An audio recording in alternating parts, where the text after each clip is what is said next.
Hi my loves, it's me. Welcome back to my channel. In today's video, we will going to channel some random love messages from your person and message from the spirits.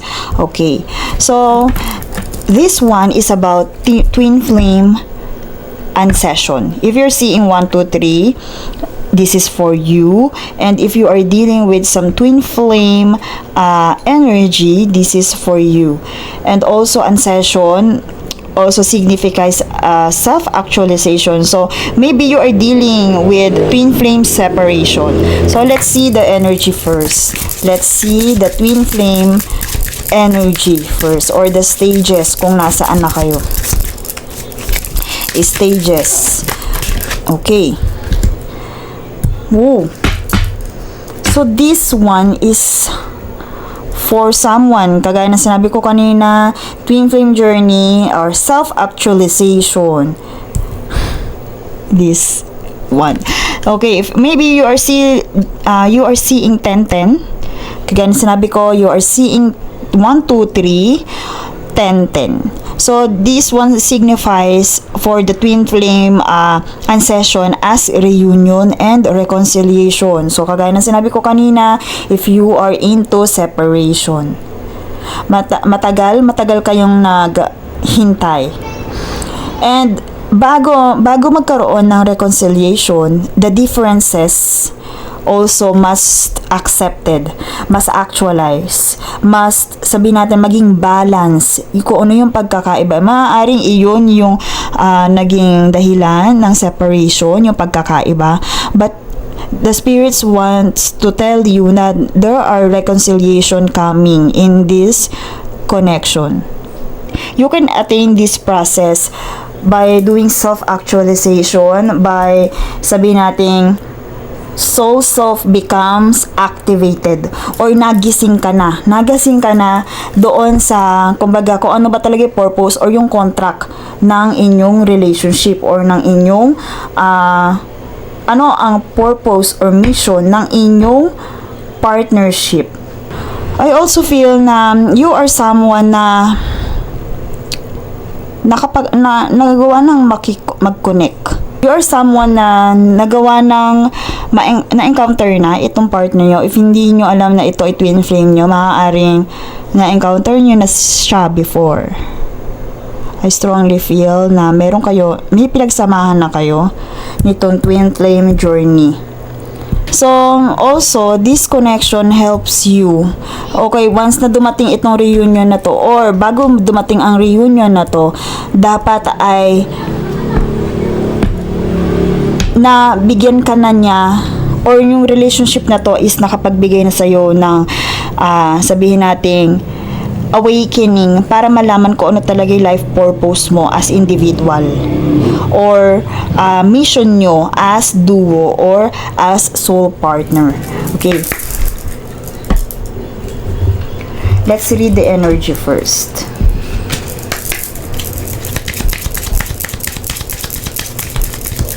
Reunion.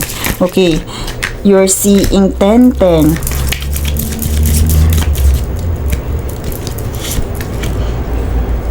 Choices. Okay, you are choosing future planning and guarded. Okay, so I feel that pinagdaanan ninyo, okay, immaturity, one of the reason bakit kayo nagkaroon ng separation, of because self-limiting and immaturity. Maaaring magkaiba kayo sa beliefs. Pwedeng pumasok dyan yung mga belief system or religious. I feel na one of you is spiritual, and kumbaga one of you is already awakened.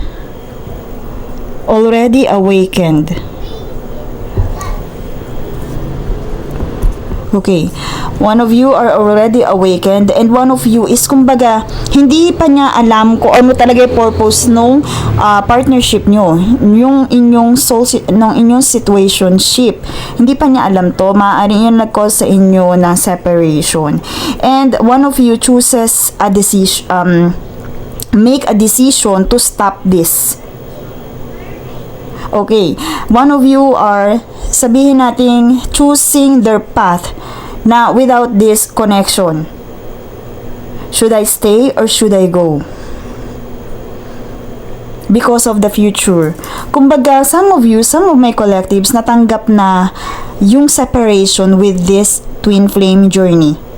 Okay? And binuhos nila yung kanilang energy when it comes to work. They are guarded workaholic. They hustle and grind.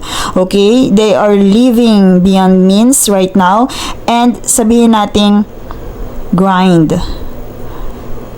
So, I also feel na nag-focus sa material thing itong gumawa ng decision na to. One of you is, yun nga, choose the decision na tinalikuran ang kanilang twin flame journey because of this immaturity, self-limiting, and also yung pagkakaiba nila ng beliefs. Okay? So, maybe, ito ding, one of you, your person causes distraction doon sa mga mission or doon sa plano mo sa future. Maybe, magkaiba kayo ng ideas, magkaiba kayo ng pananaw sa buhay.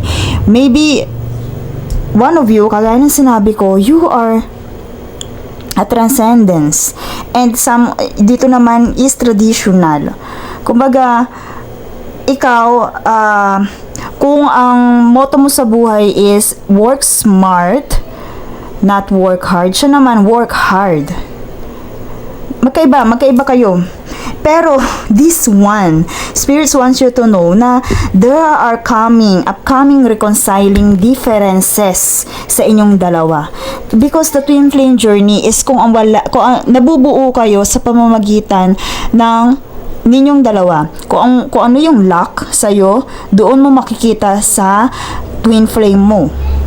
So, magkakaroon din ng balance and harmony because of these two of wands. And yun nga, I also feel na there are reconciliation coming in your way. There are reconciliation coming in your way. The spirits want you to do is to just hustle and grind. Just go with your kung ano yung pinili mong path. Kung ang pinili mong path is about your own financial stability, just go with the flow because you are aligned. And spirits wants you to know na may paparating naman na reconciliation when it comes to this. Kumbaga, kung pinili mo yung direction na yan, nasa tamang direction ka. Yes. Pinili mong mag-live. Pinili mong mag-live dito sa separation na to kasi hindi siya nagsiserve. So, they are immature when it comes to this. So, I strongly feel na you are dealing with immature twin flame partner. Yes, may nagtanong sa comment section natin, what if hindi nila lagpasan yung kanilang dark night?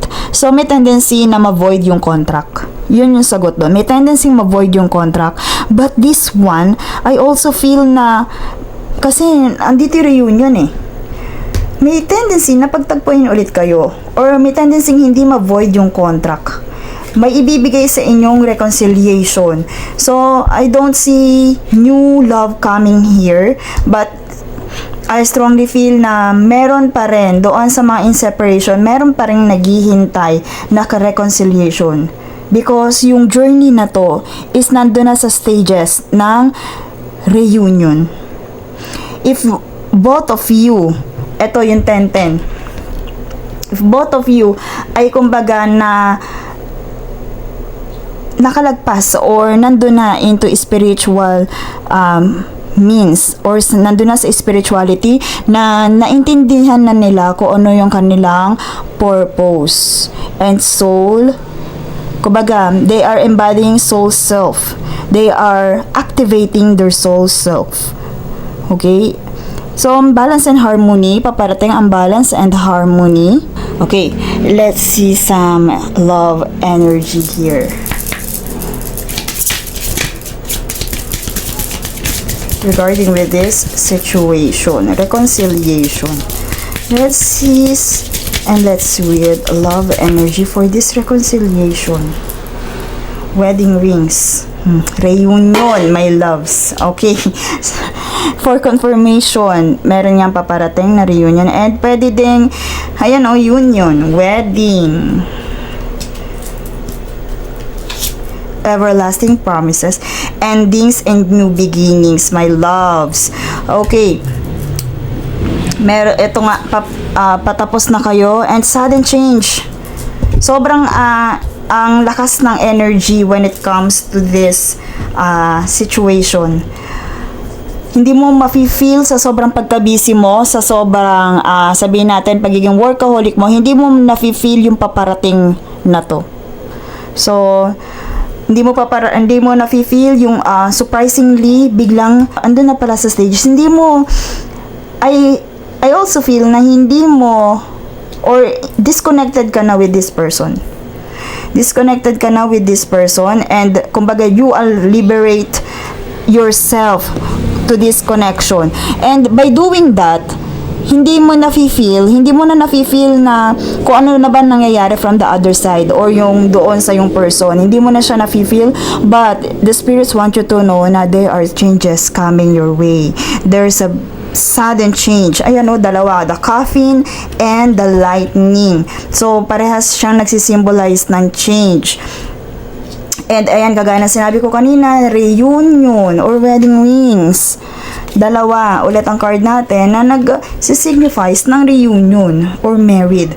So, this one, for those of you in separation, there are reconciliation coming your way.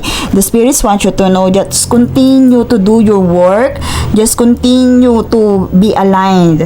And yun nga, kung ano yung iniwan mo dito sa yung person na to, dapat hindi iyan yung bumalik. Okay? Kung iyan pa rin yung babalik, kung iyan pa rin, may tendency that's karmic and that is your false twin flame. Pero kung merong malaking pagbabago, kung wala na doon yung self-limiting, kung hindi mo na mararamdaman yon, kung na-feel or na-accept nyo na yung differences ninyo, there's a union. There's a strong energy for reunion. Because this is okay, my loves, I strongly feel na your person are growing.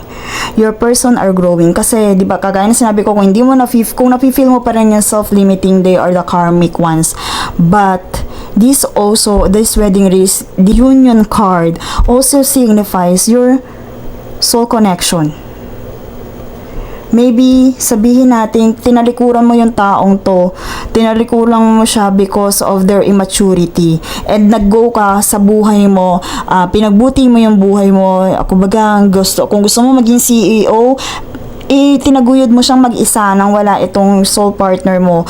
But, kumbaga, they are working with something, and the spirits wants you to know na if they are coming, there are reconciliation, there are reconciling differences coming your way.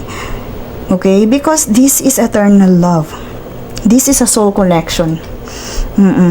Yun nga lang, marami lang kayong nagkaroon, kumbaga hindi ka nakakapulot ng aral or sabihin natin ideas dito sa person na to kasi magkaiba kayo ng beliefs, and pwedeng masabing magkaiba kayo ng tinahak or piniling landas. I strongly feel na my collectives are tumutok sa kanilang mga pentacles or yung kanilang career. May tendency na doon sila tumutok at tinalikuran na talaga itong connection na to. But this level of energy is the spirit's telling you for reconciling differences, for reunion. Okay, let's pull our last card.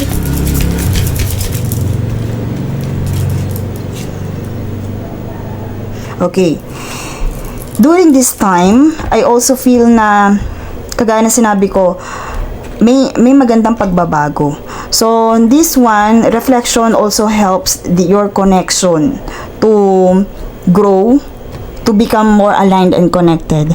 And this one for reflection also tells us, give each other some space. Right now nga, meron kayong space, nasa separation kayo at the moment. Trust and have faith that all will work out for the best. Okay, my loves, this is a strong confirmation na you are in separation with your twin flame. And if you are choosing the right direction for you, the future, you are planning for your future, for your own good, for you are choosing the path, you are on the right way. Okay? If you are, lalo na kung if you are, sabihin nating hustling and grinding for your future, yes, you are on the right way. Kumbaga, ito ay binigay, yung connection na to ay binigay sa inyo. This is time to reflect, to learn some lesson, to balance out the differences in your connection, and just trust and have faith with the spirits, kasi nga they are assuring you for union and reconciliation.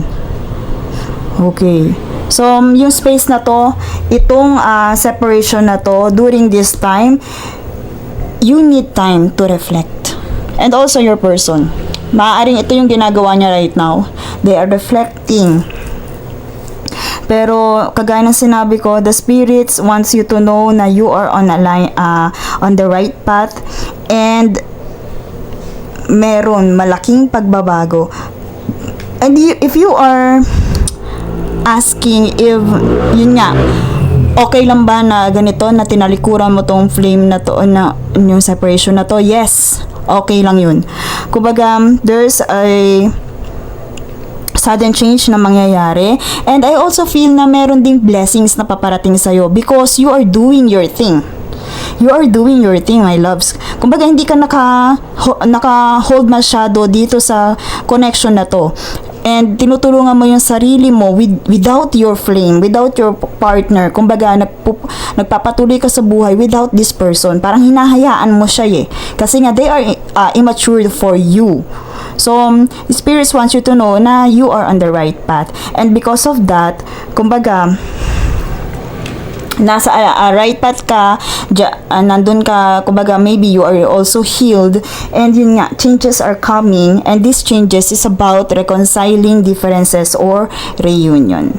Okay, so that's it for this reading, my loves, and I am sending you lots of healing and love. See you in my next one.